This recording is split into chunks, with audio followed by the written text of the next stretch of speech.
Good morning. It's day 53 already, and it's about 4 in the morning. I'm just having one of those nights where I can't sleep. I've had a few dozen of these, or over a dozen of these, and I always thought about doing a video, but never did it. But tonight I just said, we're in the home stretch. Let's give an update and get my mind off of all the things that are spinning on my as I lay down, and maybe that'll help me go back to sleep for a couple hours before I go back in for treatment. So that happens, I think, due to the steroids, where you're in these highs and lows on the weeks that are the first week of the cycle, which this is. Thank God, the first week or the last week of my cycles. This is cycle 3. The first week is that tough 5-day in a row. I'll actually be taking Thursday off for Thanksgiving and doing the last day on Monday. But still kind of that first cycle week where they give me all the stuff. It's the big one. It's the tiring one.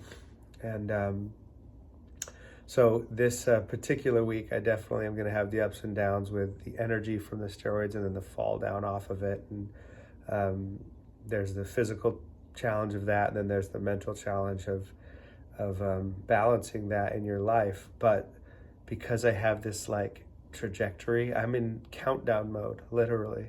I have, after today, which was a full Monday, I have Tuesday, Wednesday, Friday, Monday. I have 5 days left of treatment. That is such an amazing feeling after this long journey. And so I am energized by that. And that is definitely some of the positive and the gratitude that is keeping me going, is that I'm toward the end of the journey. And there's always going to be post-treatment ebbs and flows, but I am very much looking forward to not having to go back into that hospital day after day, week after week before Christmas time. That is going to be a welcome addition to my life. So you can see I'm out of the hospital, my popcorn maker, and that is a welcome treatment news as well. Quick recap and rundown. I went in because I had been stopping blood thinner because they were concerned about something in my brain.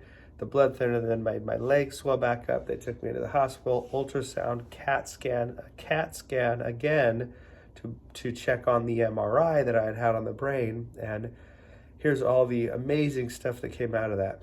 Number one, the brain issue is not an issue. It's what they're calling maybe a cavernous malformality or something like that, that probably happened when my brain developed. And rather than filled with matter, it filled more with heavier blood cells. And so it looks like blood, but it's not active, it's not flowing, and is not, in their consideration, a danger. The brain specialist basically said, come back in 4 months and I'll MRI you again. So if it was anything concerning, I don't think he'd put me back on the blood thinner and say, come back in 4 months. So that is beyond us, and I'm just not, I got an appointment in 4 months, and I'm not going to think about it until then, unless something significant happens with significant head trauma or headaches or blurry vision, or, they asked me to watch out for a few things like that.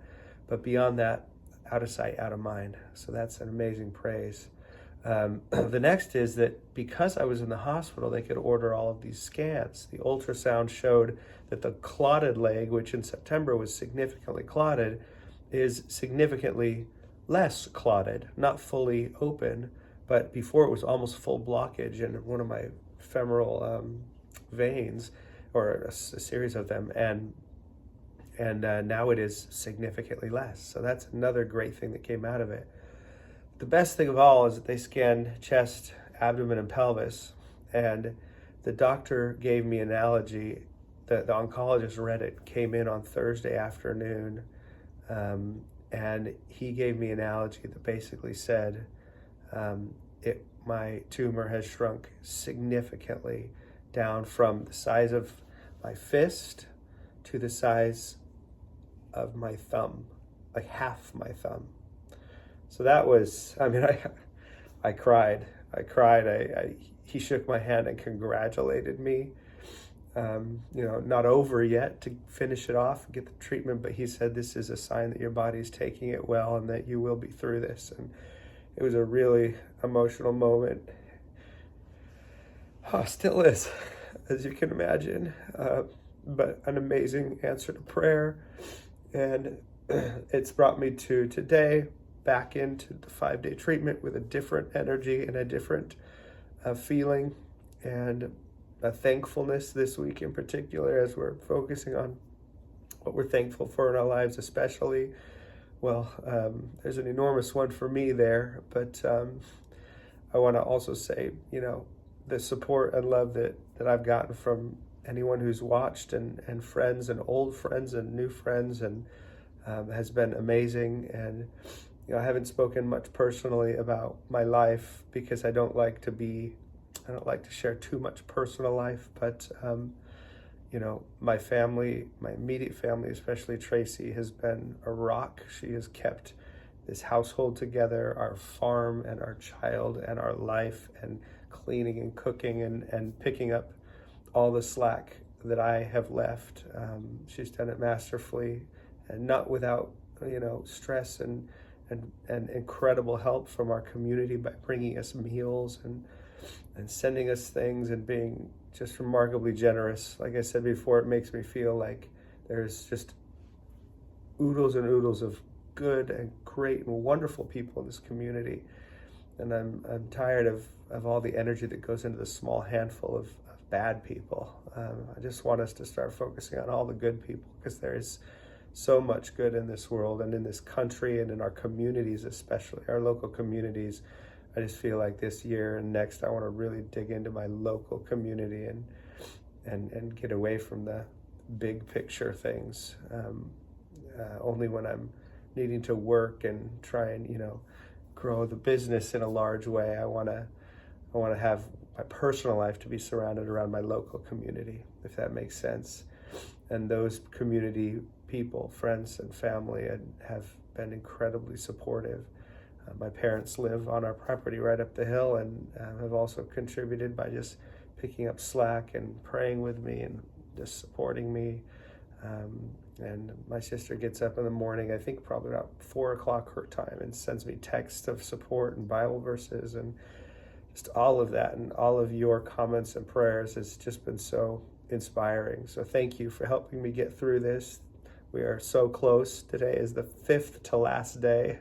So after today, I'm counting down officially each day till it's ended. December 6th is the final date, but 4 more big treatment days and 1 last small treatment day, and then I'll get a CAT scan in the end of December. I was asking if I could do it before Christmas, so you kind of have a final read and maybe some good Christmas news, but we'll see how the doctor feels about that.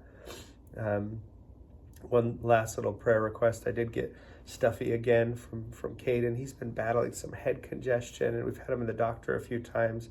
It's not COVID. It's just one of these things that kids get in seasonalities. He's spent more time outside this year as a young toddler, so he's picked up something that's keeping him congested. He did have a little ear issue. We got that cleaned up with some amoxicillin, but now he's back on for his congestion, and I think I picked a little bit of it up, so pray that goes away as well, so that I don't have a double hit with the chemo as well as the cold.